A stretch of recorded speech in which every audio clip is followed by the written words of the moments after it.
အိမ်မက်တို့၏အကျိုးအပြစ်များနှိပ်စက်ခံရသည်ဟုမြင်မှတ်ပါကဘေးစုံတရားဖြစ်တတ်၏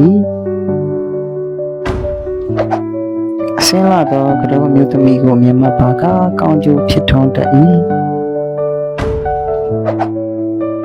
အတီးတီးသောသစ်ပင်ကိုမြင်မှတ်ပါကဥစ္စာတိုးပွားတတ်၏မကောင်းသောနံ့ကိုရှုချရသည်ဟုမှတ်ပါကအနာရောဂါဖြစ်တတ်၏အပုပ်သူကိုဆရသည်ဟုမြင်မှတ်ပါကလက်ကောင်းတတ်၏